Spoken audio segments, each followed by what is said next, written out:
I'll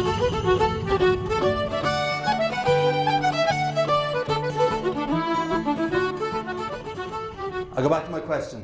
Do you have a clear goal and a clear vision as to what success will look like? Another example of an organisation that was energised by clear goal and clear vision is McDonald's.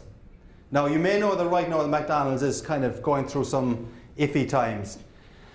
But about 10-12 years ago, McDonald's was going through iffy times again. And what happened then was in 2003, McDonald's announced their first ever quarterly loss of about $344 million. A new CEO came in, Jim Cantalupo, and he extolled what I would call as a clear goal and a clear vision as to what success will look like. And Jim Cantalupo said that to turn McDonald's around at that time, we need to have hot, fresh food served in our restaurants and clean restrooms. Hot, fresh food and clean restrooms. That's all he said, our clear vision is. And what Jim Cantalupo did was he drove that basic concept through McDonald's. And from 2003 up to about 4 years ago, the McDonald's share price grew from $12.50 up to about $100. So the concept worked really well. But it worked though because Cantalupo had a clear goal and vision, clean restrooms, hot, fresh food. He drove that through the organisation. People understood the importance of having it, and as a result, the business turned around. A lot of other things happened as well, a lot of innovation, refurbishment, etc. But he did have a clear goal and a clear vision as to what success will look like. Now, the thing about the clear goal and vision is, saying you want hot, fresh food and clean restrooms is not very dramatic. But it is compelling and it is clear. And I think when you're developing your vision, it doesn't have to be dramatic. It doesn't have to be different from your competition, but if you actually make it compelling and you make it clear, you have a much better chance of making it happen. So clear goal and clear vision.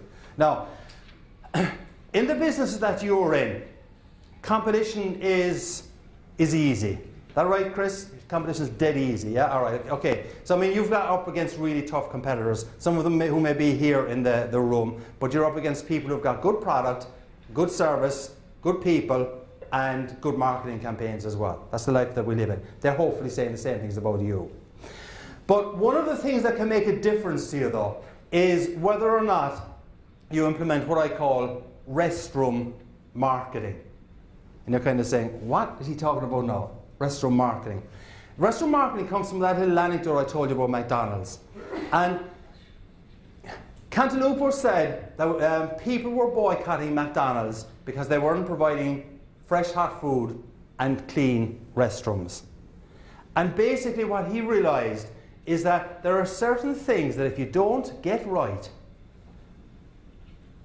people will boycott your business. And one of the basic ways that people lose business is because you don't get basic things right or simple things right, and your customers get tired of you and they'll move to someone else. It isn't because you don't have a good product, it's because something went wrong. And one of the simple little questions you could ask yourself in terms of restroom marketing is to ask yourself, I would define restroom marketing as non-negotiables, all right? So for McDonald's, it had to be clean restrooms, right? It had to be hot, fresh food. And once they started moving away from that, they started to lose business again. For you, the non-negotiables are things that if you don't get right, your customers will walk. And a very good exercise for you to do with your colleagues would be to ask yourself, what are our non-negotiables? What are the things that if we don't get right, we lose customers?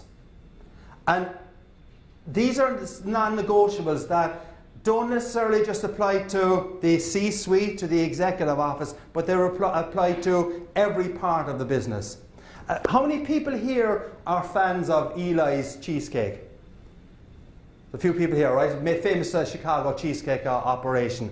I was listening to the CEO of Eli's Cheesecake a couple of days ago at a conference, and he said the most important person in the restaurant